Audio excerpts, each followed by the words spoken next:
give yourself all the time in the world and shop around. Get a few opinions if you think it's necessary. Don't believe the first thing you're told.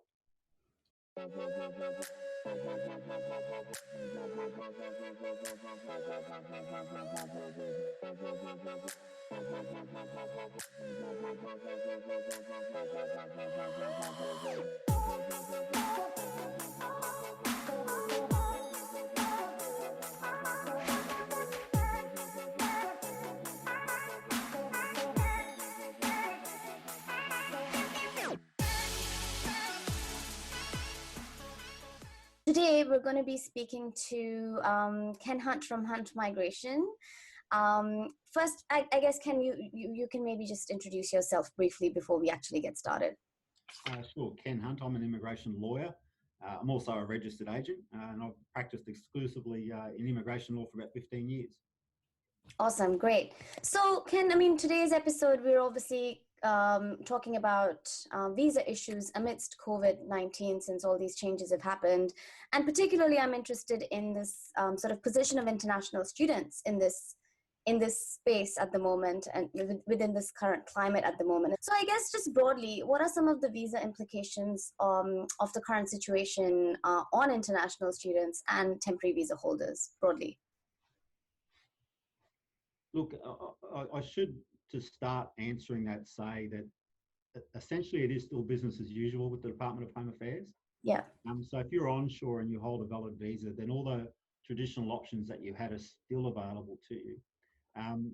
Of course, it's severely impacted people that were caught offshore but hold a current student visa. And whilst the government has tried to use things such as online study, etc., to allow people to keep studying whilst they're offshore, that doesn't really work. So I think most people that have been caught outside the country will have to stay outside the country for at least another 6 months, possibly 12 months by the time that's the talk around it anyway. Okay. I don't think there'll be any relaxation allowing student visa holders back into the country this year. So I think if they're offshore, that's it for the year.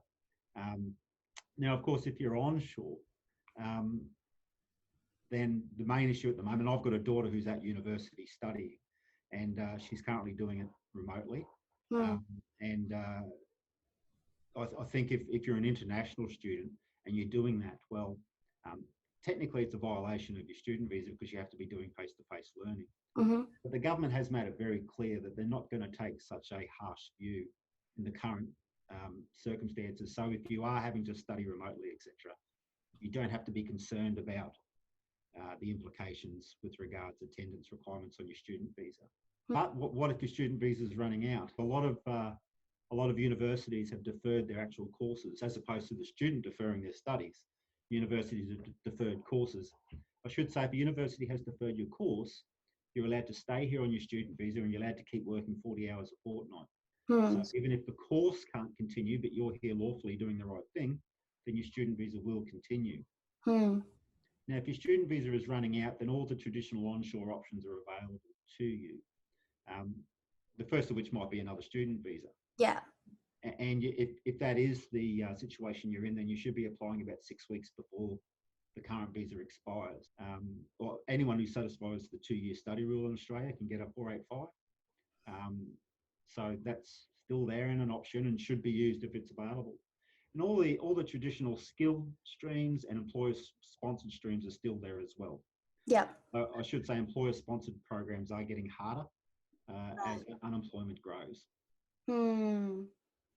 Great. Okay. Well, thanks for that. So what are some of the, I mean, you said that traditional pathways are usually still available, but like in the case of people who have perhaps become stranded or have lost their jobs or been stood down, whose visas might be expiring or don't really have those options, can't go back home because there's no flights available, or some universities are also allowing part-time study, but the visa requires you to maintain full-time study. So what are, I mean, can in this situation those sort of rules be relaxed a little bit?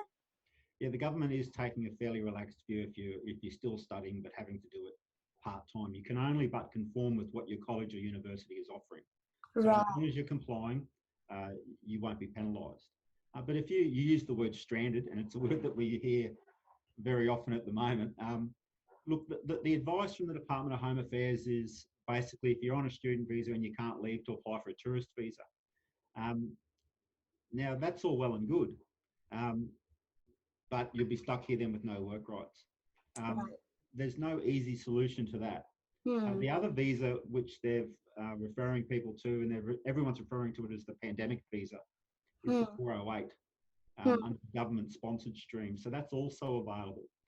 The only advantage on doing the 408 over the tourist visa is that the 408 is free. Save yourself $300 or $400.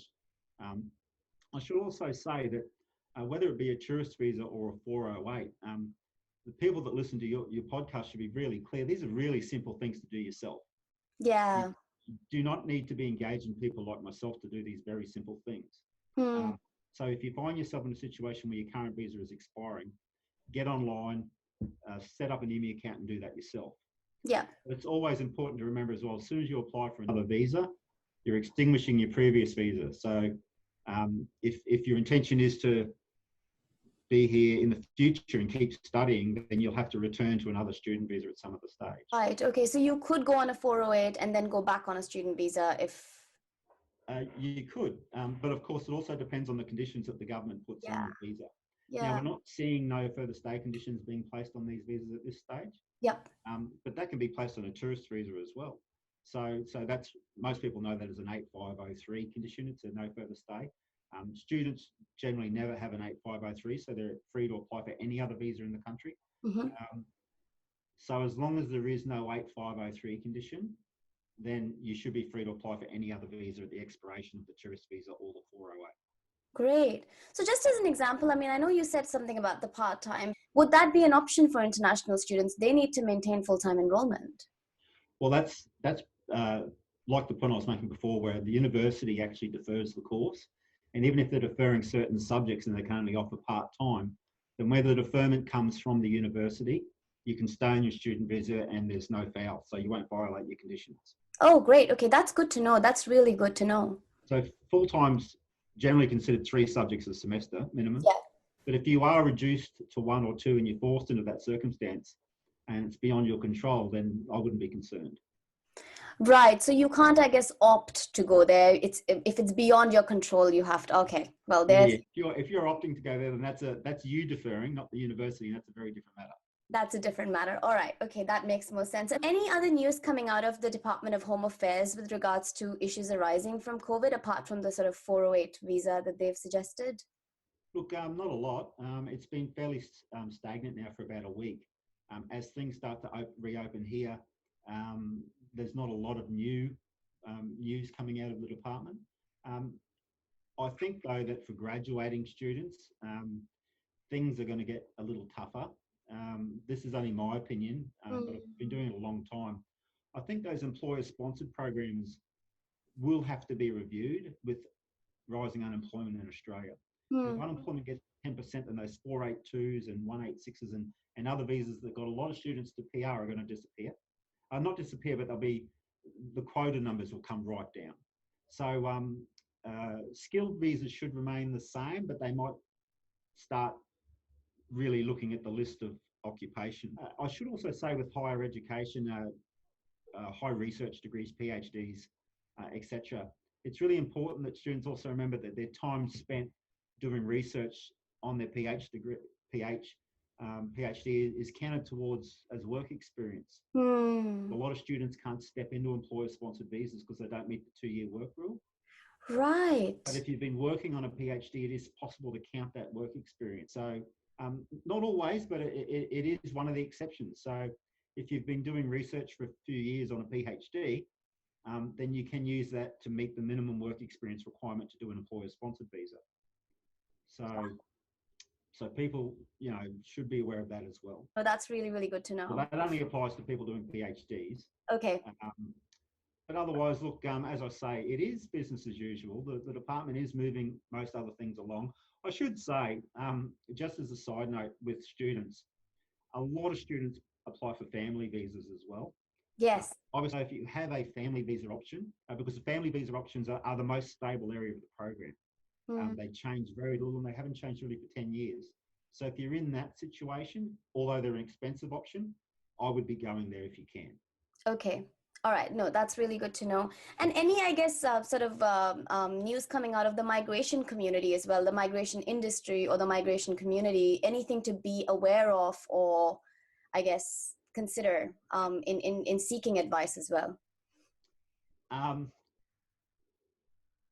Not really. I would say this to anyone who is seeking advice, just as a cautionary tale. Make sure that the person you're talking to is registered. Yeah. Look at their registration number. The first 2 digits tell you how long they've been registered. And if you're going to take complex advice, make sure you're taking it off someone who knows what they're talking about. Yeah, absolutely. No, those are really good points, Ken. And finally, I guess I just wanted to have some questions about your organization as well. So the kinds of work that you do, and what kind of sort of support mechanisms are available through your organization. So we do everything in Australian migration. Particularly during the virus, we've tried to take a fairly communal approach to what we do. So we're giving we always give free appointments, I should say. That predates the virus, but we continue to do that now. And anyone's free to contact us, and we'll keep them pointed in the right direction if they're managing their own applications. If there's anyone out there that has a no further stay condition on their visa, then at no charge, we're doing the exemption applications for them. Mm-hmm. And we'll help them with the travel exemption applications if they need to leave Australia. So we do that at no charge. So they can feel free to fill out an inquiry form on our website, email us. We can't necessarily call everyone because we're pretty much back to back all day long at the moment. If it's a very quick question, fill out the inquiry form on our website and we'll very happily answer it as soon as we get time to do it. And it's usually the same day. I have a general rule in migration. Never leave things to the last minute. Time, pressure, and visas never go together. So even if your visa doesn't expire for 3 or 4 months, start talking to somebody now and have a plan. Yeah. Because all too often we get people contacting us the day or two before their visa expires, and often we can't assist. Some really, really good points, Ken. Thank you so much for your time again to actually.